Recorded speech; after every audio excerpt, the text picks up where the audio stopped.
It seems like Lakeland has really got the brunt of this afternoon, Jen. And I'll tell you what, about 4 o'clock, the homeowner of this house, Nicole Love, was right here when she heard this happen. You see this oak tree, how it snapped right there? Well, look what it did to their in-law suite up here. This is above their garage.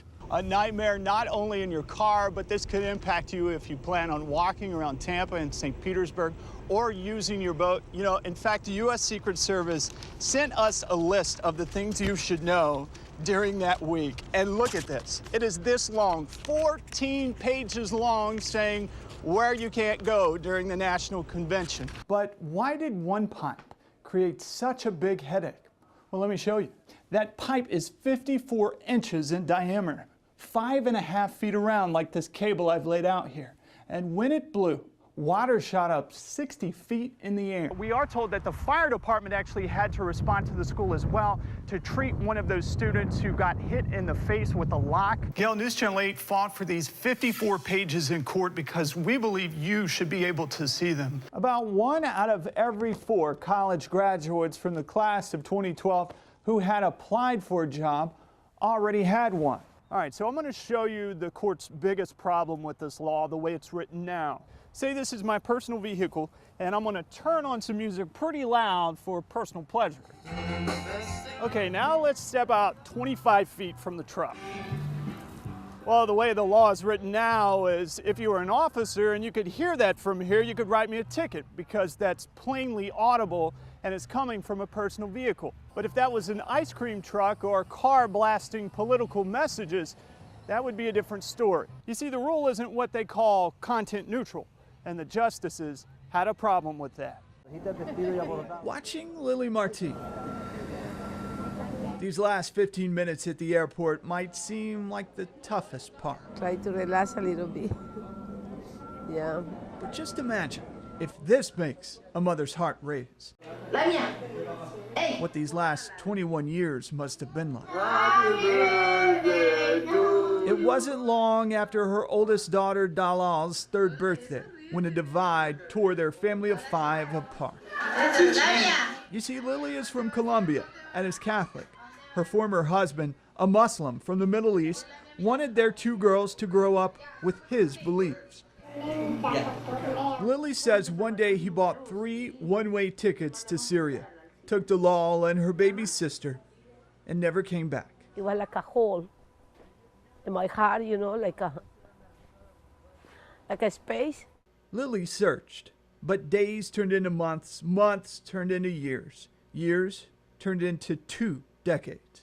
If they have children, if they are passed away, if they are sick, I don't know nothing. Until one day last year, when Lily got a message on Facebook. The first line, "I am Dalal, your daughter." Encontraron. Lily's son recorded the moment last year when she found out her daughters found her. Now, nearly 21 years after Lily held those girls, and Flight 325 from New York is slowly closing the distance and time apart. For 7,000 days, she's wanted this. But time apart can't break a mother's bond. I never forget your eyes. They stood here for nearly 5 minutes, just hugging, crying, both vowing to symbolically never let go again. No, I come to live with my mom the rest of my life. Dalal's little sister will be in the same spot 3 weeks from now. Thank you for coming. Missing pieces of life that now make a mother feel complete. Josh Green, News Channel 8.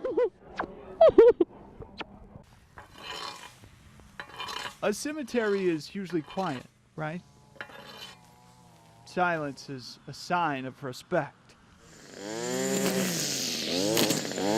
But for these volunteers, the rumble of machines across Lincoln Cemetery is their way of showing ultimate respect. The sound you hear is music to my ears. Slowly through the years, Lincoln Cemetery grew into this. A lot of people probably drove by and didn't even realize that it was a graveyard. It shouldn't end up like this.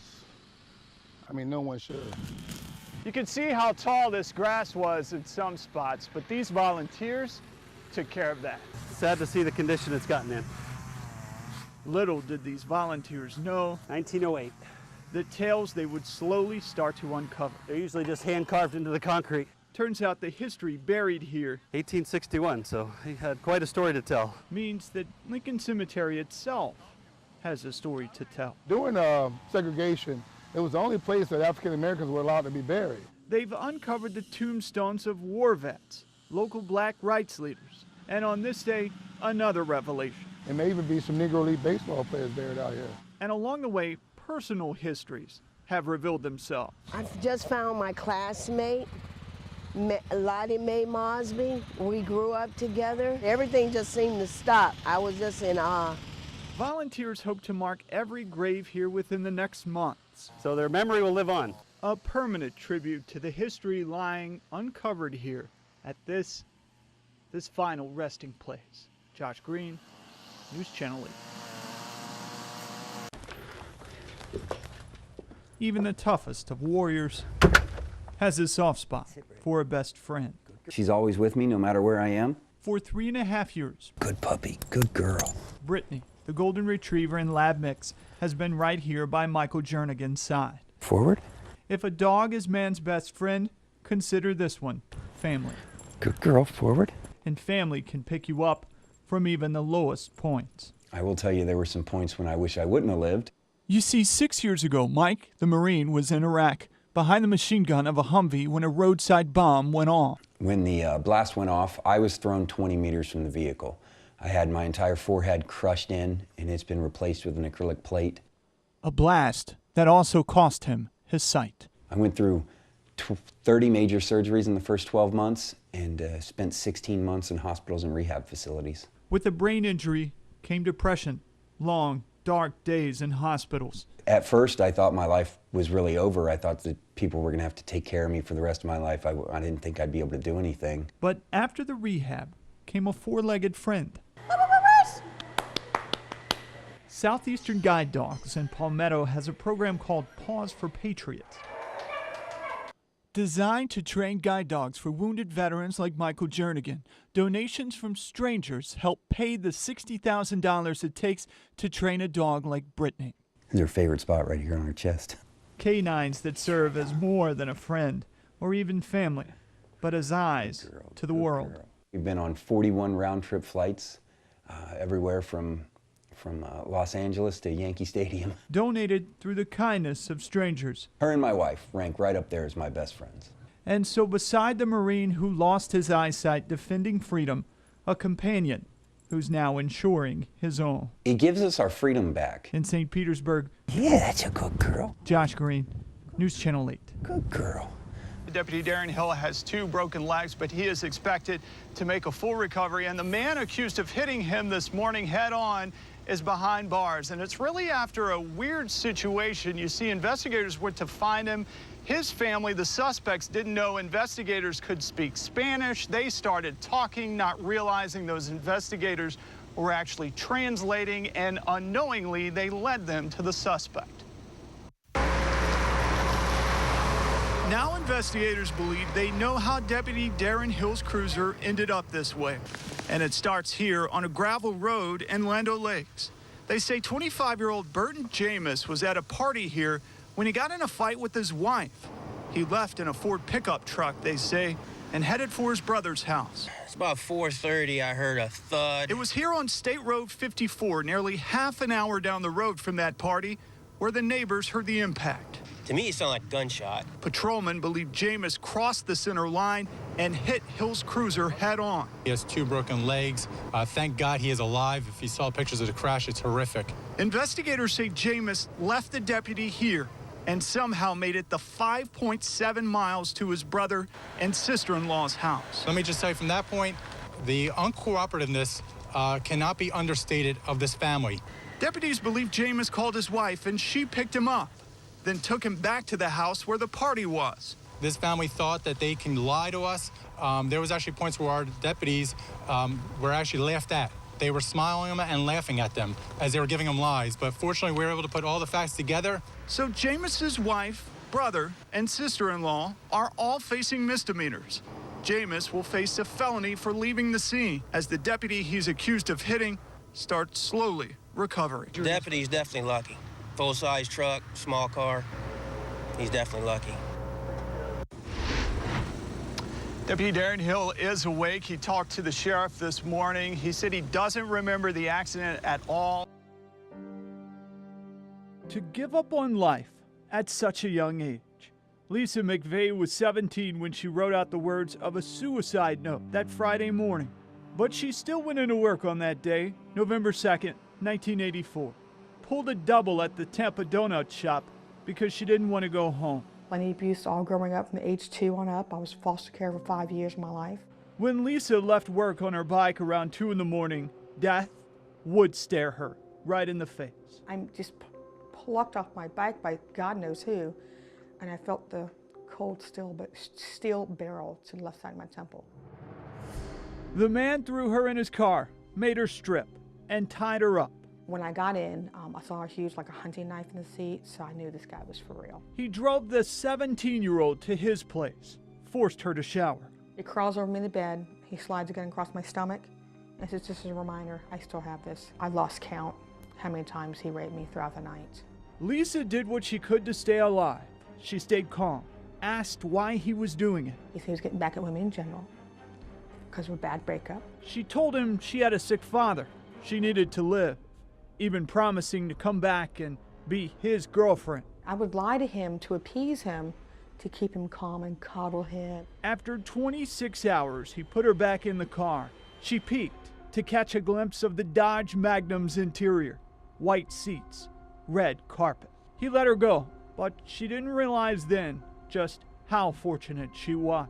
And here he is, 31-year-old Robert J. Long. We have charged him with 9 counts of first-degree murder. Robert Joe Long, Bobby Joe, a Tampa man whose trail of terror spanned Hillsborough County in 8 months of 1984. You know if you don't solve it soon, someone else is going to die. Gary Terry was supervisor of the task force investigation into Bobby Long. It all started on Mother's Day when they found Lana Long in remote Hillsborough County. No one deserves to be killed like these women were killed. She was bound, hands behind her back. The series of homicides started, and we were finding a body. It averaged out about every 2 weeks. But at the crime scenes, thorough detectives kept finding a key piece of evidence. Red trilobal nylon carpet fiber. And when Lisa came forward to detectives, she picked out a photo of Bobby Joe Long. The Dodge Magnum she remembered, that red carpet, explained the red fibers from other crime scenes. If we had not captured him when we did, he would have, I'd hate to think of what his body count would have been. I don't wonder what's wrong with him. I know what's wrong with him.